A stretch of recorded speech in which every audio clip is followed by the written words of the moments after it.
Andrea Portieri, direttore del FLAG Chioggia Delta del Po, Giancarlo Pegoraro, direttore del FLAG veneziano. Oggi siamo durante la settimana della sostenibilità, una giornata interamente dedicata alla pesca, alla programmazione delle prossime strategie di sviluppo territoriale. Non saranno più FLAG ma saranno GAL della pesca, l'esperienza della presente programmazione che si sta per chiudere. Vorrei che il direttore del FLAG di Chioggia del Po facesse una domanda al collega e viceversa il collega di Chioggia da parte insomma del veneziano su quello che è stato e su quello che potrà essere o sarà. Allora, prima di fare una domanda devo fare i complimenti e devo ringraziarlo per quello che mi ha insegnato, essendo più anziano, non come anagrafe ma come esperienza, e quindi sicuramente ho imparato da Giancarlo i rudimenti e come si sviluppa una FLAG, che il nostro ricordo su questa programmazione è cominciato a volare, diciamo, perché già la prima programmazione, da quello che mi dicono, era così, era la prima esperienza. La seconda programmazione ci ha dato la possibilità di sviluppare, e soprattutto i progetti di cooperazione fatti insieme ci hanno permesso di conoscerci anche a livello personale e quindi di sviluppare insieme. Mi verrebbe da dire, Giancarlo, quali sono secondo te i progetti che potremmo mettere insieme e portare avanti? Una volta si ragionava come mini rete o rete regionale o rete Veneto, perché ricordo il Veneto, il FLAG veneziano e il FLAG Chioggia Delta del Po sono visti a livello nazionale, e noi ne siamo veramente orgogliosi, come punto di riferimento, e i progetti di cooperazione sviluppati dalla bravissima Laura ci hanno dimostrato che effettivamente siamo un punto di riferimento a livello nazionale. Quindi, Giancarlo, quali sono i progetti che potremmo insieme sinergicamente portare avanti? Forse adesso è ancora un attimo prematuro, perché dobbiamo consultare i rispettivi territori, no? E quindi gli stakeholder, e soprattutto, visto che entrambi abbiamo dato forte peso al settore della pesca, le rappresentanze del mondo della pesca, per sentire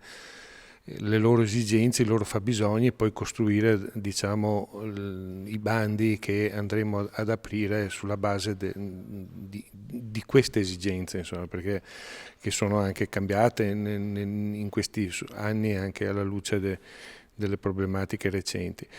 Penso che azioni comuni sarà opportuno prevederle, perché abbiamo molte tematiche simili, no? A partire da situazioni costiere praticamente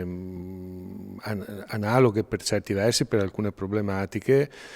soprattutto anche nel rapporto tra la fascia costiera e la fascia immediatamente retrostante, quindi le lagune e le valli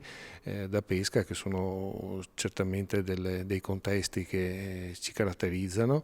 e poi il fatto anche di essere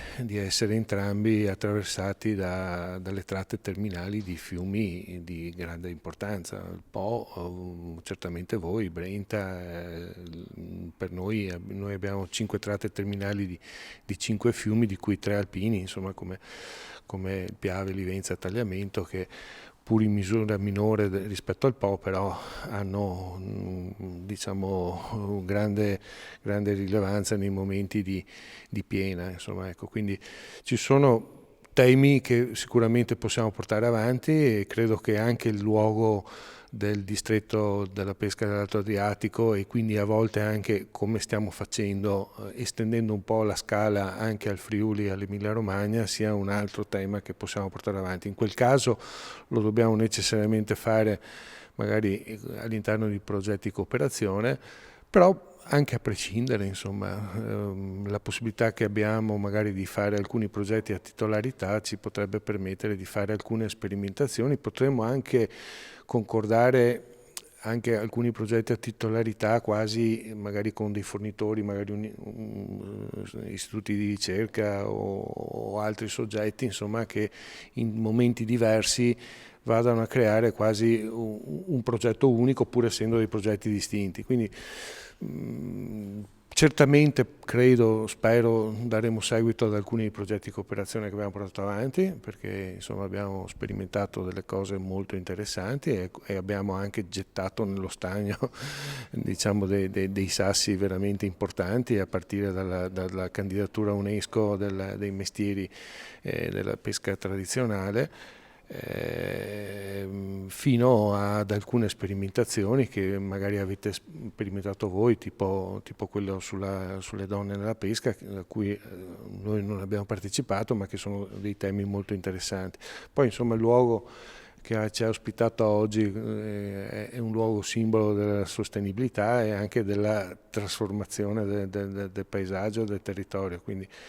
questo, diciamo, sull'economia blu è un tema molto ampio, però insomma forse anche questo potrebbe essere un tema da portare avanti. Una domanda per Andrea. Diciamo che mi hai rubato certamente la domanda più importante. Credo che dovremmo trovare un modo di lavoro insieme alla Regione, diciamo, per rafforzare un po' le ricadute non solo singole sui nostri territori, ma combinate anche al FEAMP regionale, e non solo, perché comunque la Regione poi gestisce anche partite sugli Interreg, eccetera. Allora quello che ti vorrei chiedere è se vedi bene la possibilità di creare un gruppo di lavoro,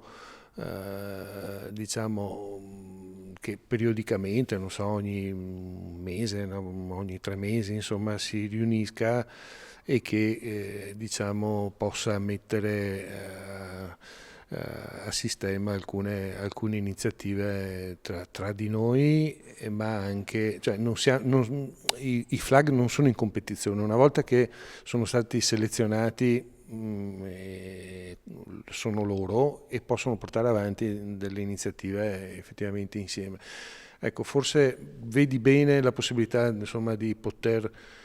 creare delle sinergie in fase attuativa? Sì, la domanda mi piace e ti do la risposta velocemente, perché quello che penso è che sostengo da tempo. Allora l'assistenza tecnica prima in sala ragionava di specializzazione, no? Ragionava di specializzazione e ragionava di quello che sarà e quello che deve essere il ruolo del flag, che è ricerca e sviluppo. Sostanzialmente, che non è che diventiamo domani mattina ricercatori universitari o cos'altro, o ci inventiamo cose che non esistono, ma sull'esperienza che abbiamo e partendo dalle necessità quotidiane, che ovviamente non possiamo. Altro ragionamento che è stato fatto poc'anzi era quello se noi possiamo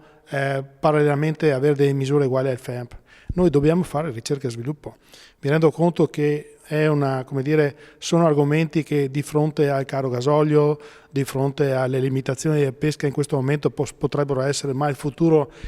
sarà, ma il presente è quotidiano e abbiamo delle necessità per la pesca e per la sopravvivenza. Però noi, per esempio, è un altro argomento che no, è stato appena accennato, è il ricambio generazionale. Nessuno parla, nel senso che è un argomento fondamentale, perché anche su queste cose le abbiamo visto sulle donne e sulla pesca, ma anche sul cambio generazionale sarà un ragionamento un argomento che bisognerà fare, e questo vale a livello nazionale. Quindi il gruppo di lavoro senz'altro, la specializzazione, io credo che questa, come il Veneto e i singoli GAL potrebbero entrambi prendere una tematica e svilupparla proprio a livello nazionale, perché come abbiamo detto sul PCP, sul progetto di cooperazione o sul progetto delle donne, creare una partnership per 4 GAL della costa adesso, o di flag, o arrivare a partnership che prendono a livello nazionale, certamente la fatica è maggiore, però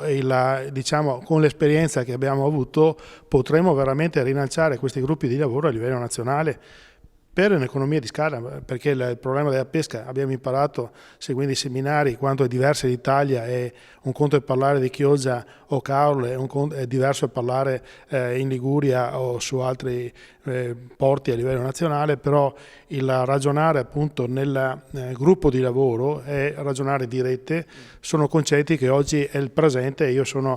sostengo, ripeto ancora da sempre, che questo è il modo di lavorare, perché ognuno deve specializzarsi nel gruppo di lavoro su una